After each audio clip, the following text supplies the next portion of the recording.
हिंद साथियों नमस्कार। अगर आपका भी टारगेट है ट्रिपल सी एग्जाम को टॉप करना तो आप सभी के लिए अभय एक्सेल कंप्यूटर लाया है ट्रिपल सी का टारगेट बैच। जी हां दोस्तों, ट्रिपल सी फरवरी मार्च 2022 एग्जामिनेशन के लिए ट्रिपल सी टारगेट बैच हम आपके लिए लेकर आए हैं। आज टारगेट बैच की पहली क्लास है और यह टारगेट कैसे पूरा होगा इसके लिए आपको रेगुलर क्लासेस लेनी है और जो भी इंस्ट्रक्शन मैं आपको बता रहा हूं ये आपको फॉलो करने हैं। हर शाम 7:30 बजे आप रेगुलर क्लासेस को अटेंड करते रहिए।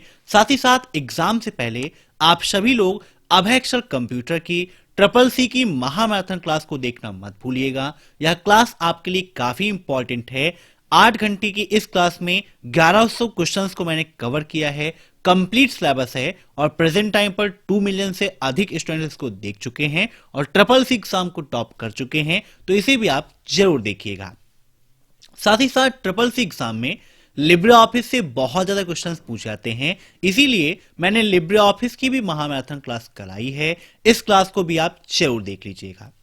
दोस्तों, बहुत सारे स्टूडेंट्स पूछते हैं कि सर ट्रिपल सी एग्जाम के लिए हमें कंप्लीट सिलेबस कैसे मिलेगा जहां पर टॉपिक टू टॉपिक हम हर एक चैप्टर को थ्योरेटिकल रूप से पढ़ सके। इसके लिए हमने लॉन्च किया है ट्रिपल सी का क्रैश कोर्स, जिसके लिए आप विजिट कर लीजिए abhayexcel.com। यहां पर मिलेगा आपको कोर्सेज का ऑप्शन।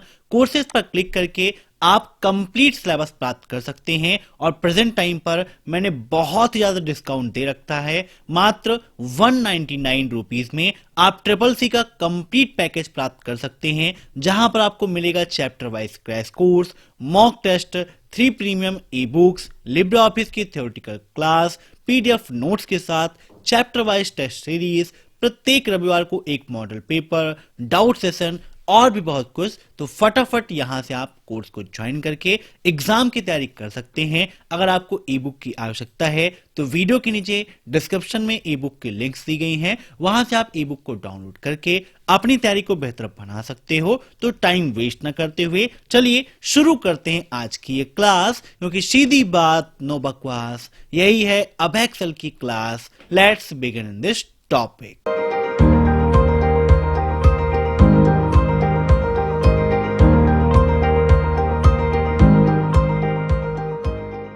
आज का पहला प्रश्न है, लिब्रे ऑफिस में फॉर्म कंट्रोल फीचर क्या है?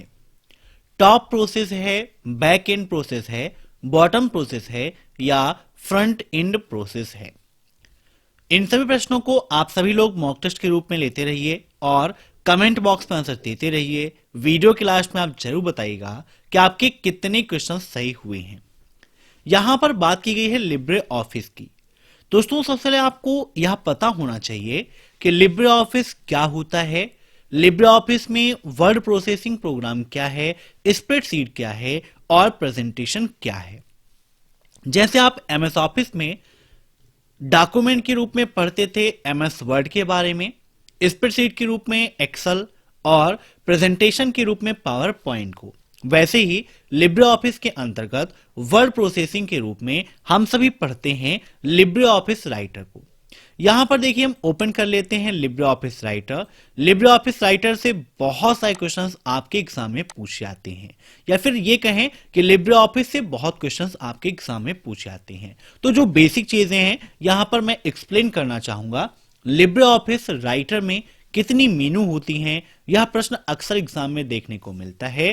तो यहां पर देखिए, file, edit, view, insert, format, style, table, form, tools, window और help, total 11 menu LibreOffice Writer में होती हैं।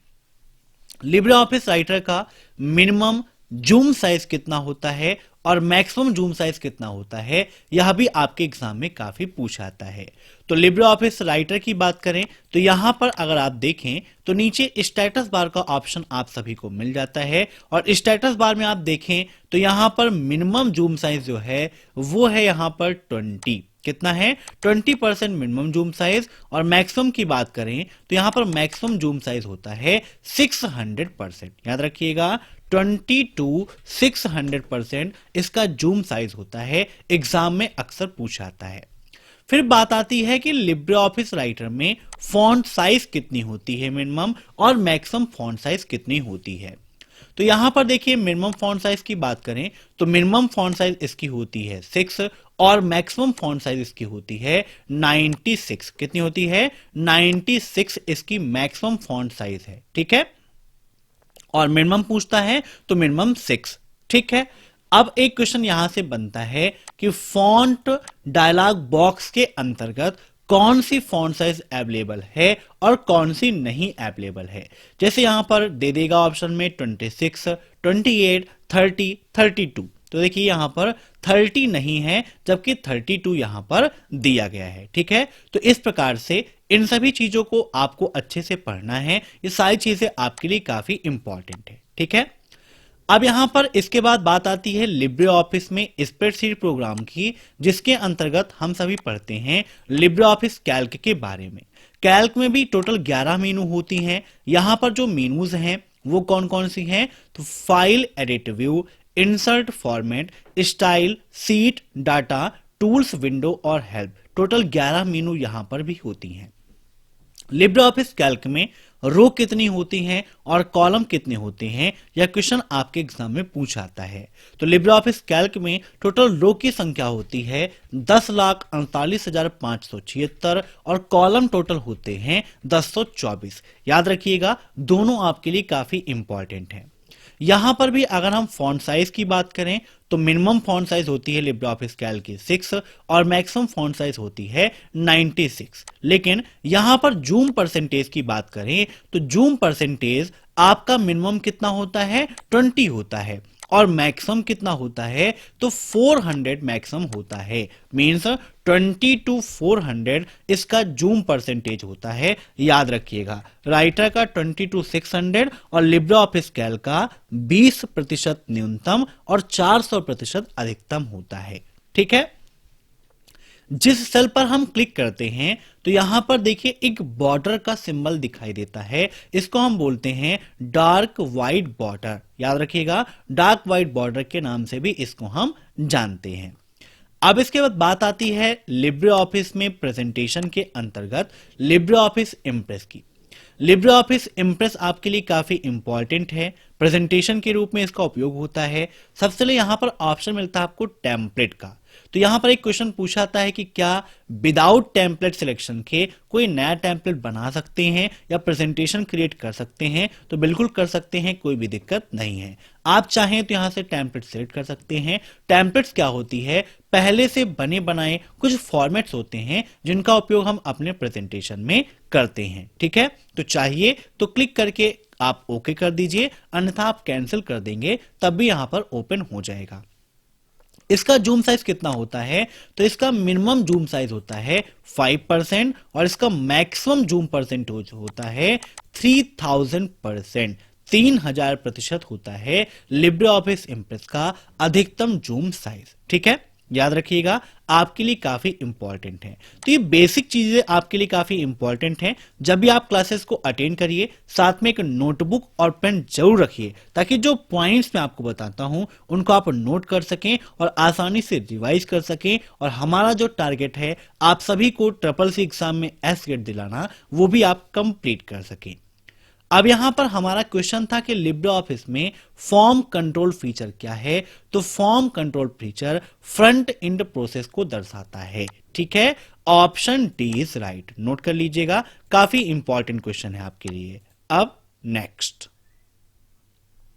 निम्न में से कौन सी प्रमुख विशेषताएं ई संजीवनी में शामिल नहीं है?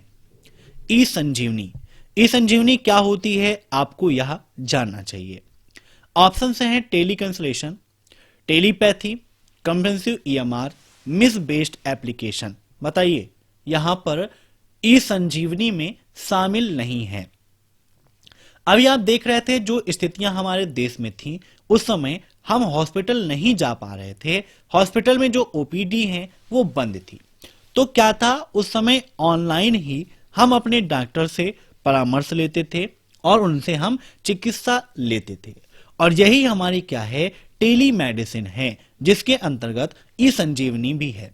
तो एक क्वेश्चन SSC एग्जाम में यह पूछा जाता है कि ई संजीवनी किससे संबंधित है या ई संजीवनी किस क्षेत्र से बिलोंग करती है? तो ई संजीवनी टेली मेडिसिन से बिलोंग करती है और यहाँ पर आप डॉक्टर से कंसल्ट भी करते हैं, उनसे परामर्श लेते हैं, तो यह तो शामिल है, लेकिन टेलीपैथी ई संजीवनी में शामिल नहीं है। Option B is right. Okay, अब next,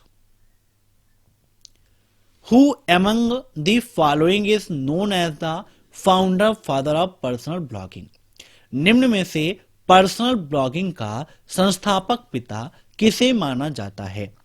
Steve Jobs, Justin Hall, Andrew Sullivan या ब्रैड फिस्ट ब्रैकेट। बताइए, पर्सनल ब्लॉगिंग का फादर किसे माना जाता है? काफी इंपॉर्टेंट क्वेश्चन है। ट्रिपल सी एग्जाम में कई बार क्वेश्चन पूछा जा चुका है कि पर्सनल ब्लॉगिंग का पिता हम किसे मानते हैं। तो यहां पर इसका राइट आंसर हो जाएगा ऑप्शन बी, जस्टिन हॉल। ठीक है, याद रखिएगा, काफी ज्यादा इंपॉर्टेंट है। 10 साल पहले इन्होंने इसका आविष्कार किया था। अब नेक्स्ट, इंटरनेट पर सही व्यवहार के पारंपरिक नियम कहलाते हैं। मीन्स इंटरनेट पर सही व्यवहार के पारंपरिक नियम को क्या कहते हैं? नीटिक्वेट्स, गुड बिहेवियर, रूल्स या प्रोटोकॉल। दोस्तों, जैसे हम सभी लोग आपस में रहने के लिए या अपने घर में अपने संस्कारों को रिप्रेजेंट करते हैं, एक दूसरे से सही से बातचीत करते हैं, जो भी कार्य करते हैं नियमानुसार करते हैं, वैसे ही इंटरनेट की दुनिया में नियमबद्ध तरीके से कार्य करना होता है। अगर हम नियमों का पालन नहीं करते हैं तो यहां पर भी हमें दिक्कतें होती हैं और इन नियमों को, इन शिष्टाचार के नियमों को नेटिक्वेट्स के नाम से जाना जाता है। तो कभी कभी क्वेश्चन यह पूछाता है कि इंटरनेट पर शिष्टाचार के नियम क्या कहलाते हैं? तो नेटिक्वेट्स कहते हैं। इस रूल के अंतर्गत क्या क्या आता है? जैसे आप ऑनलाइन प्लेटफॉर्म पर किसी का भी कोई डाटा ना चुराएं, अर्थात मान लीजिए किसी का कोई कंटेंट है, कोई क्लास है, कोई पीडीएफ है, तो बिना उसकी अनुमति के आप उसका उपयोग कॉमर्शियल रूप में बिल्कुल भी नहीं कर सकते हैं। ठीक है, इस बात को याद रखिएगा। किसी को एब्यूज नहीं करना है ना? ये सब चीजें क्या हैं? ऑनलाइन शिष्टाचार के नियम के अंतर्गत ही आती हैं। अब नेक्स्ट, CDRW क्या है? CDRW फुल फॉर्म पता होगा तो आसानी से इसका आंसर दे सकते हैं। CD का फुल फॉर्म होता है कॉम्पैक्ट डिस्क। क्या होता है? कॉम्पैक्ट डिस्क होता है। CD का full form triple C exam में काफी पूछा जाता है, तो यहां पर नोट कर लीजिएगा, कॉम्पैक्ट डिस्क। और RW का मतलब होता है रीराइटेबल, जिसमें आप दोबारा लिख सकते हैं, है ना?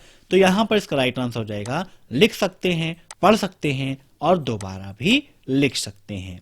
अब नेक्स्ट, स्नैपचैट कब लॉन्च हुआ? बताइए, स्नैपचैट कब लॉन्च हुआ था? काफी इंपॉर्टेंट है। आप में से बहुत सारे लोग स्नैपचैट का उपयोग करते भी हैं। स्नैपचैट क्या है? आपका एक सोशल मीडिया प्लेटफॉर्म ही है ना? तो यहां पर बताइए, स्नैपचैट कब लॉन्च हुआ था? तो यह लॉन्च हुआ था 8 जुलाई 2011 को। कब लॉन्च हुआ था? 8 जुलाई 2011 को यह लॉन्च हुआ। तो यहां पर इसका राइट आंसर हो जाएगा ऑप्शन फर्स्ट, 2011। ठीक है, अब इसके ऑथर कौन है? यह भी आपके एग्जाम में पूछा जाता है। तो इसके ऑथर हैं बॉबी मॉर्फे। कौन है? बॉबी मॉर्फे। नोट कर लीजिएगा, काफी ज्यादा इंपॉर्टेंट है। इसके अलावा इवान स्पेगल, ये भी इसके ऑथर हैं। दोनों लोग ऑथर हैं, नोट कर लीजिएगा आप लोग। ठीक है, यह वर्तमान समय में कितनी भाषाओं में उपलब्ध है? यह क्वेश्चन भी ट्रिपल सी एग्जाम में पूछा सकता है। तो स्नैपचैट वर्तमान समय में 37 लैंग्वेज में, सोचिए 34 नहीं 37 भाषाओं में यह आपका अवेलेबल है। अब नेक्स्ट, मुख्यतः internet browser, opera, Mozilla Firefox और इंटरनेट एक्सप्लोरर क्या सुरक्षा उपाय करते हैं? उनके पास निरंतर कोड सत्यापन के साथ साथ गोपनीयता सुरक्षा भी है। उनके पास अग्निशामक यंत्र हैं और धूम्रपान अलार्म है। उन्होंने संदिग्ध साइटों के लिए चेतावनी के साथ साथ कनेक्शन भी इनक्रिप्ट किए हैं। सभी विकल्पों में से एक। बताइए क्या होगा राइट आंसर इसका? क्वेश्चन को इंग्लिश में पढ़ना चाहें तो यहां इंग्लिश में पढ़ सकते हैं। What safety measures do you main internet browsers जैसे ओपेरा, मोजिला फायरफॉक्स या internet explorer? They have consent code verification as well as privacy protections. They have fire extinguisher and smoke alarms. They have encrypted connection as well as warning for suspension site. तो यहां पर इसका right answer हो जाएगा option सी। ठीक है, याद रखिएगा, काफी इंपॉर्टेंट क्वेश्चन है ये भी आपका। अब नेक्स्ट, ब्लॉकचेन में ब्लॉक किस क्रम में जुड़े हुए हैं? Random order, not linked with each other, backward to previous block, forward to next block? बताइए। तो यहां पर इसका राइट आंसर हो जाएगा बैकवर्ड टू प्रीवियस। ठीक है, ओके। अब नेक्स्ट, एक उपकरण जो सभी सीपीयू संचालन के समय को नियंत्रित करने के लिए आवधिक संकेत उत्पन्न करता है। क्लॉक, चिप, कॉम या कोलेट? बताइए, कौन सा उपकरण जो सभी सीपीयू संचालन के समय को नियंत्रित करने के लिए आवधिक संकेत उत्पन्न करता है? A device that generate the periodic signals to control the timing of all CPU operations. तो यहां पर इसका राइट आंसर हो जाएगा ऑप्शन फर्स्ट, क्लॉक। ठीक है, अब नेक्स्ट, प्रोलॉग भाषा का विकास कब हुआ? 1975, 1980, 1972 या 1970? बताइए, प्रोलॉग लैंग्वेज काफी इंपॉर्टेंट है, कई बार आपके एग्जाम में पूछा गया है। प्रोलॉग क्या है? आपका एक प्रोग्रामिंग लैंग्वेज है ना। अब यहां पर इसका जो पैराडिगम है वो क्या है? लॉजिक है। कब इसका रिलीज हुआ? यह भी आपके एग्जाम में काफी पूछा जाता है। तो इसके जो अलग अलग पार्ट हैं वो अलग अलग समय में लॉन्च हुए हैं। तो बताइए, सबसे पहले यह अपीयर्ड हुआ था 1972 में। कब हुआ था? 1972 में, मीन्स 50 वर्ष पूर्व सबसे पहले प्रोलॉग भाषा अपीयर्ड हुई थी। अब नेक्स्ट, संदेश का विषय केवल किसको शामिल किया जा सकता है? क्वेश्चन को ध्यान से पढ़िए। यहां पर कह रहा है कि the subject of messaging is included only. कोई भी मैसेज आप भेज रहे हैं, जैसे आप ईमेल करते हैं, तो ईमेल का जो मैसेज है उसका जो सब्जेक्ट है उसमें सिर्फ और सिर्फ क्या हो सकता है? Only text, only image, text and image both, या इनमें से कोई नहीं। मीन्स उस संदेश के विषय में सब्जेक्ट में केवल टेक्स्ट हो सकता है, केवल इमेज हो सकती है, टेक्स्ट और इमेज दोनों हो सकती है, या इनमें से कोई नहीं। तो यहां पर इसका राइट आंसर हो जाएगा ऑप्शन फर्स्ट, ओनली टेक्स्ट, क्योंकि सब्जेक्ट में सिर्फ और सिर्फ टेक्स्ट हो सकता है, बाकी मैसेज में टेक्स्ट और इमेज दोनों हो सकती है, वीडियो भी हो सकती है, कोई दिक्कत नहीं है, बट सब्जेक्ट में ओनली टेक्स्ट। ओके, अब नेक्स्ट, पहला वर्ड प्रोसेसिंग सॉफ्टवेयर कौन सा था? वर्ड स्टार, नन, राइटर या इलेक्ट्रिक पेंसिल? बताइए, फर्स्ट वर्ड प्रोसेसिंग सॉफ्टवेयर कौन सा था? काफी इंपॉर्टेंट क्वेश्चन है, बहुत पुराना क्वेश्चन है। पूछा गया है पहला वर्ड प्रोसेसिंग सॉफ्टवेयर। तो यहां पर इसका राइट आंसर हो जाएगा ऑप्शन डी, इलेक्ट्रिक पेंसिल। ठीक है ना। The first word processing program for personal computer, means micro computer के लिए या पर्सनल कंप्यूटर के लिए पहला word processing program electric pencil था। ठीक है ना। ये सबसे पहले कब सेल किया गया था? तो 1976 दिसंबर 1976 में सबसे पहले इलेक्ट्रिक पेंसिल सेल हुई थी। अब पूछता है कि पहला वर्ड प्रोसेसर किसने बनाया? यह भी आपके एग्जाम में काफी पूछा जाता है। तो एलन ब्रेजिन ने इसका निर्माण किया था। अब नेक्स्ट, कम शक्ति वाले यूएसबी डिवाइस को बिजली की आपूर्ति कैसे किए जाती है? Through a power cable, directly from the computer power supply, from an external power supply, through a USB cable. कम शक्ति वाले यूएसबी डिवाइस को बिजली की आपूर्ति किसके माध्यम से होती है? पावर केबल के माध्यम से, डायरेक्टली कंप्यूटर पावर सप्लाई से, या किसी बाहरी पावर सप्लाई से, या यूएसबी केबल के माध्यम से। तो यहां पर इसका राइट आंसर हो जाएगा ऑप्शन डी, यूएसबी केबल के माध्यम से। ठीक है ना। अब नेक्स्ट, निम्न में से कौन सा विकल्प पॉपअप टिप्पणी का हिस्सा नहीं है? Delete all comment, reply all comment, reply and delete comment, या डिलीट कमेंट। तो यहां पर इसका राइट आंसर हो जाएगा option C, reply and delete comment. यह पॉपअप टिप्पणी का हिस्सा नहीं आता है। अब नेक्स्ट, लिब्रे ऑफिस राइटर दस्तावेज में एक पैराग्राफ में 4 शब्द हैं। पहले, दूसरे, तीसरे और चौथे शब्दों में वर्डों मीन्स अक्षरों का कलर लाल, हरा, पीला और काला है। यदि आप संपूर्ण आर्टिकल को मीन्स जितना भी पैराग्राफ है पूरे पैराग्राफ की कॉपी बनाते हैं, प्रतिलिपि मतलब कॉपी है ना, कॉपी बनाते हैं और इसी दस्तावेज में मीन्स डॉक्यूमेंट में कहीं और पेस्ट करते हैं, तो उसके लिए क्या Ctrl+V का उपयोग करते हैं? तो बिल्कुल सही बात है, Ctrl+V का उपयोग करते हैं।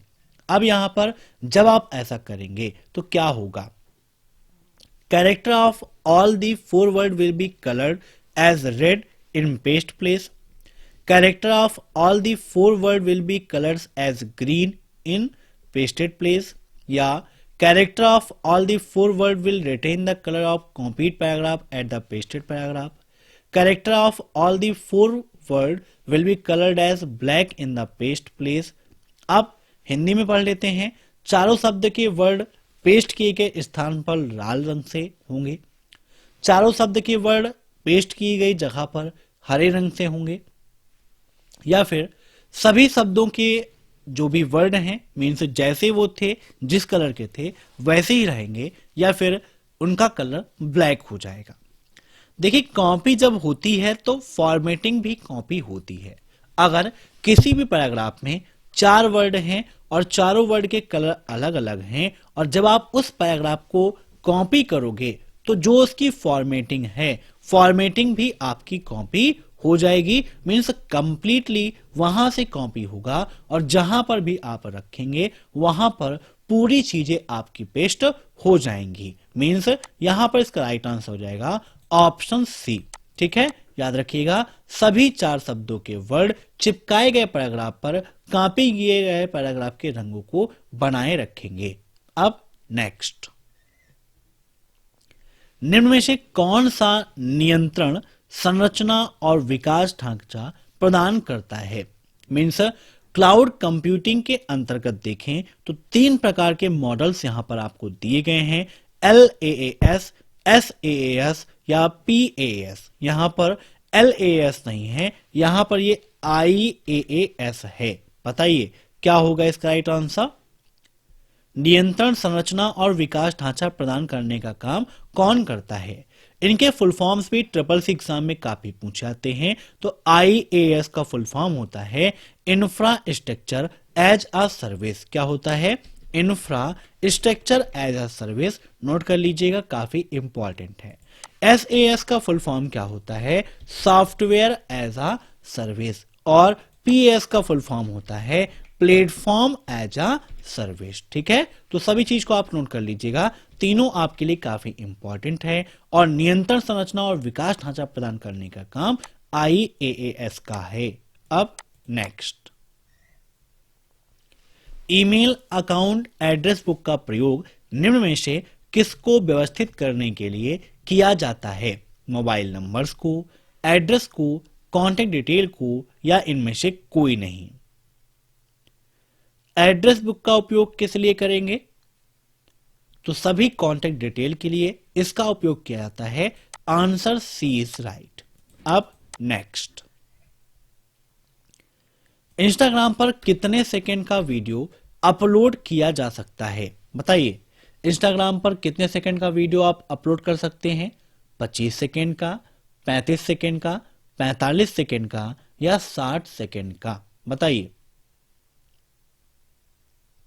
इंस्टाग्राम काफी इंपॉर्टेंट है।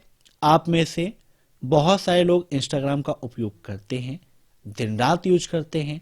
बताइए इंस्टाग्राम पर कितने सेकंड का वीडियो आप अपलोड कर सकते हैं? तो यहां पर इसका राइट आंसर हो जाएगा 60 सेकंड का वीडियो आप आसानी से अपलोड कर सकते हो। इंस्टाग्राम क्या है? आपकी एक photo video sharing social networking site है जिसका स्वामित्व अर्थात ऑनरशिप फेसबुक के पास है। अब नेक्स्ट, स्क्रीन पर प्रदर्शित होने वाले सिंगल डॉट को क्या कहा जाता है? एलिमेंट, सेल, पिक्सल या इनमें से कोई नहीं? तो स्क्रीन पर प्रदर्शित होने वाले सिंगल डॉट को हम पिक्सल के नाम से जानते हैं। Option C is right. अब नेक्स्ट, व्हाट्सएप ग्रुप में किसी व्यक्ति का उल्लेख करने के लिए निम्न में से किस प्रतीक का उपयोग किया जाता है? हैश, @ या एंड या फिर डॉलर? बताइए क्या होगा इसका राइट आंसर? तो यहां पर इसका राइट आंसर हो जाएगा ऑप्शन बी @ ठीक है ना। व्हाट्सएप ग्रुप में अगर आप किसी को भी मेंशन करना चाहते हैं तो @ सिंबल के माध्यम से हम उस पर्सन को मेंशन कर सकते हैं। तो आज की क्लास में बस इतने ही क्वेश्चंस। दोस्तों ट्रिपल सी के क्रैश कोर्स के लिए आप हमारी वेबसाइट abhaexcel.com को विजिट कर लीजिएगा। तो यहां से आप क्रैश कोर्स में खुद को एनरोल कर सकते हैं और बहुत ही बेहतर तैयारी कर सकते हैं। आशा करता हूं कि यह वीडियो आपको पसंद आया होगा। वीडियो पसंद आया हो तो लाइक कर दीजिए, शेयर कर दीजिए और चैनल पर नए हैं तो चैनल से जुड़ने के लिए सब्सक्राइब वाले बटन पर क्लिक करके बगल में जो बेल आइकन है प्रेस कर लीजिए। Thanks for watching my video. फिर मिलते हैं नेक्स्ट क्लास में कल शाम 7:30 बजे। तब तक के लिए बाय बाय।